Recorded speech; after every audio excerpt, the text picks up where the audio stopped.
समस्त को नमस्कार। आज संध्यार विशेष कार्यक्रम में आपको स्वागत करुच्ची।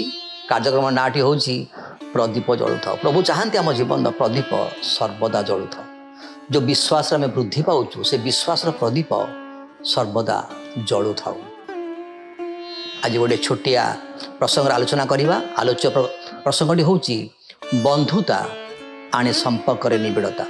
वास्तव में बंधुता संपर्क मध्य एक निबिड़ता आने। बंधुता हूँ ए प्रकार एक संपर्क जहाँ दुई किंबा अधिक मध्य विद्यमान थाए एवं यह प्रेम स्नेह एवं विश्वास द्वारा वर्णित हुए।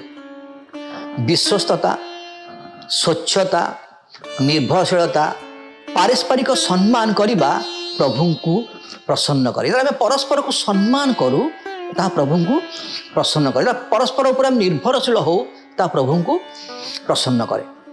तेणु ए बंधुता को एकत्र करी आमे निबिड़ भाव में सहित चली शिखा अर्थात ईश्वर सहित आम चली शिखा। जो आम ध्यान करवा जे आम परीक्षा कर जापर जे प्रकृत में क्यों कई विषय ये बंधुता रे जो निबिड़ता आने संपर्क निबिड़ता आने ताहा को विषय अंतर्भुक्त करे। जो समय आम जीशु सहित एक निबिड़ बंधुतार बांधि हो से आम ईश्वर सहित बंधुता एवं घनिष्ठता सृष्टि करि थाउ। जेतेबेले आमे यह करू आम जीवन स्वाभाविक भाव में आत्मा एवं सत्य रे ईश्वर को जानिबा, सेवा करिबा, उपासना करिबा दिगरे उत्साहित करि थाए एवं आमे सुसमाचार भित्तिक जीवन शैली विकास करिबा आरंभ करि थाउ एवं परस्पर मध्य रे से जीवन शैली को प्रस्फुटित करि थाउ। तेणु आज जो विषय आम आलोचना करवा ता हूँ बंधुता आने संपर्क निबिड़ता। मो सहित खोलिए बाइबल गोटे पद पढ़ा ता हूँ जोहन तार 15 अध्याय 15 पद लिखा जाए। कौन लिखा जाए? मु तुम मान को आउ दास बोली कहू ना। प्रभु कौन कहते? मु तुम मान को आउ दास बोली कहू ना, कारण कर्ता कौन करती दास ताहा जाने ना, किंतु मु तुम मान को बंधु बोली कहूअछि, कारण मु मोर पिता ठारू जहाँ जहाँ शुणी अच्छी से सब तुम मान को जनाई। बंधुता आमको मने पकई दिए मोर प्रिय भाई भणी माने जे मु एका नुह, मु ये जगत रे एका नुह, किंतु प्रेम मोर परिचयर मूल अटे। मु जो बंधुता मु जो सहभागिता मध्य अच्छी से सहभागितार मोर मूल परिचय होची प्रेम। कारण जदि प्रेम मो सहित तेरे ईश्वर मो सहित अटंती। यदि मो जीवन में प्रेम नाही ताले ईश्वर मो जीवन में नाहंती। एवं बंधुता एक दर्पण अटे, एक मिरर अटे। बंधुता मते मने पकई दिए जे मु किए मोर बंधु माने मते मोर दुर्बलता, मोर विफलता समय रे, मोर खराब समय रे से माने एकाटी छिड़ा हुअंती। बंधुता मते मने पकई दिए जे मु ग्रहणीय, मते मोर चतुर्पार्श्वे थिबा लोक माने मते केते प्रेम करंती। बंधुता आमको मने पकई दिए जे प्रेम बिना मूल्य मिले एवं यह आश्चर्यजनक अटे। ईश्वर आमको परस्पर को दियंती एवं से आमको कौन आशीर्वाद करेंगे ताहा जानती। हितोपदेश तार 17 अध्याय 17 लिखा जाए, बंधु सब बड़े प्रेम करे। कौन लिखा जाए? बंधु सब बड़े प्रेम करे, पुणी भाई दुर्दशा काल निमंते जात अटे। सलोमन जड़े प्रकृत बंधु एवं भाईर मूल्य को से बुझे देइछंती। से कहती जे जड़े प्रकृत बंधु सर्वदा प्रेम करे। कौन करे? प्रेम करे एवं जड़े भाई सर्वदा विपद समय जड़े भाई को साहाय्यर हस्त बढ़ाए।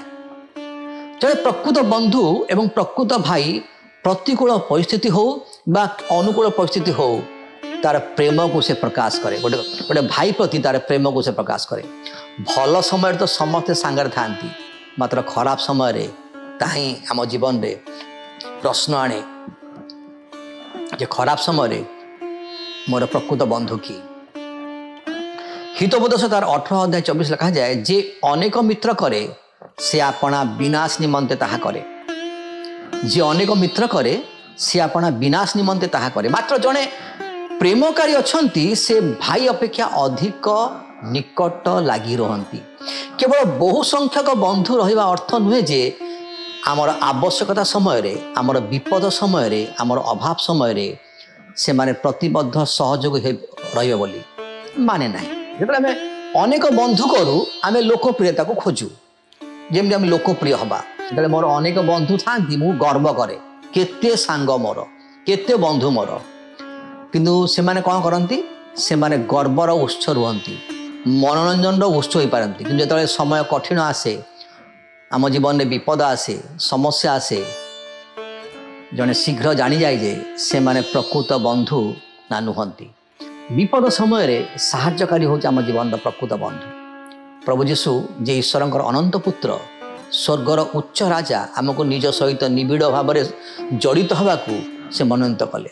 जीशु जे ईश्वर अटंती से निजको पृथक कर नथिले किंतु बंधुता अनुसरण करथिले। से प्रकृत बंधुर मूल्य को आमको से बुझे दे गले एवं तांको जीवनर शेष से सेमानकु तांकर बंधु बोली डाकिले, कहले तुमे मोर बंधु। एवं से कहिथिले जे जड़े बंधुक पई प्राण दे पारे।